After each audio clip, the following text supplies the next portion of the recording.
الحمدللہ وکفا والصلاة والسلام علی سید الانبیاء اما بعد اعوذ باللہ السمیع العلیم من الشیطان الرجیم بسم اللہ الرحمن الرحیم حامیم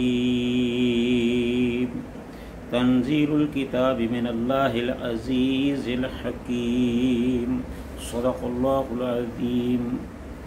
ہر قسم کی حمد و ثناء اللہ رب العالمین کے لیے، جس نے ساری کائنات کو بنایا، جو سب کا پروردگار ہے۔ لاکھوں کروڑوں درود و سلام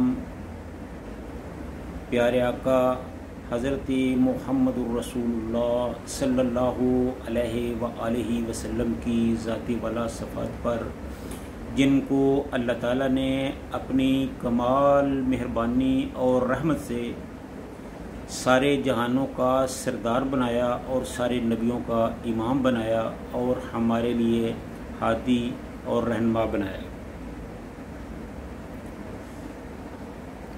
ناظرین، یہ جو میں نے آپ کے سامنے آیت تلاوت کی ہے، یہ سورہ جاسیہ کی پہلی آیت ہے۔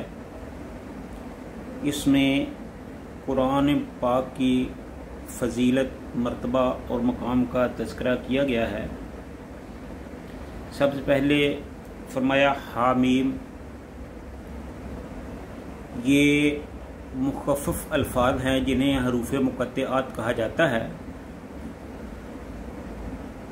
یہ جس طرح جبریل علیہ السلام آقا علیہ السلام پر لے کے آئے، اسی طرح نبی صلی اللہ علیہ وآلہ وسلم نے ان کو قرآن پاک میں لکھ دیا۔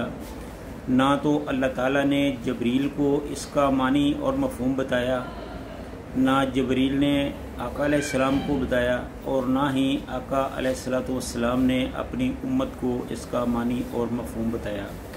گویا کہ یہ وہ الفاظ ہیں جن کا معنی اور مفہوم سوائے اللہ کے کوئی اور نہیں جانتا، لہذا اس سلسلے میں کسی کو بھی لب کشائی نہیں کرنی چاہیے۔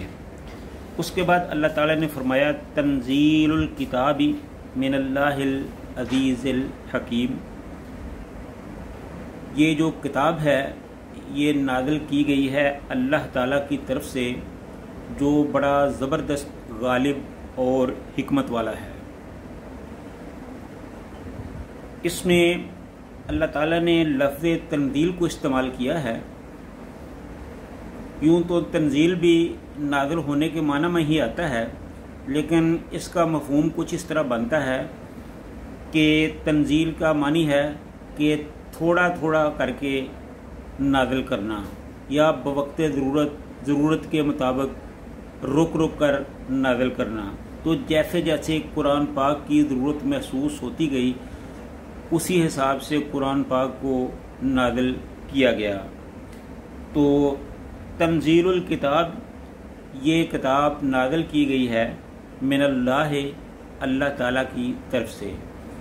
تو اس کا معنی یہ بنتا ہے کہ یہ کتاب جو ہے یہ کسی انسانی ذہن کی اختراع نہیں ہے، جیسا کہ کفار مکہ کہا کرتے تھے کہ محمد صلی اللہ علیہ وآلہ وسلم اسے اپنی طرف سے جوڑتے ہیں اور وہ ہمیں سنا دیتے ہیں اور کہتے ہیں کہ یہ وحی الہی ہے، حالانکہ یہ وحی نہیں ہے۔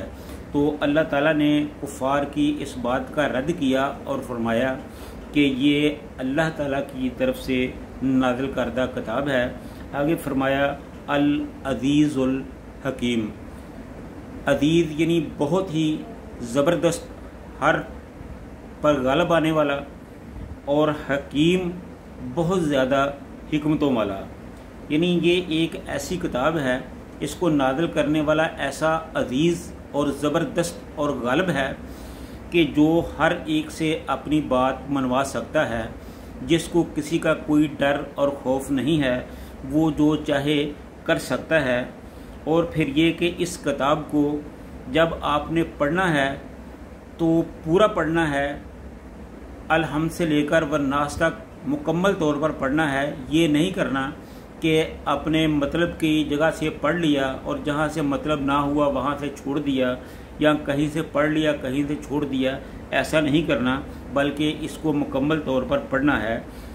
عزیز الحکیم، حکمت کا معنی ہے، ظاہر ہے کہ حکمت والا، کہ اس قرآن کے ہر حرف میں، ہر لفظ میں، ہر آیت میں، ہر رکوع میں، ہر صورت میں، ہر پارے میں اللہ تعالیٰ کی حکمتیں ہی حکمتیں ہیں، اور یہ اللہ کی حکمتوں سے بھرپور قرآن مجید ہے۔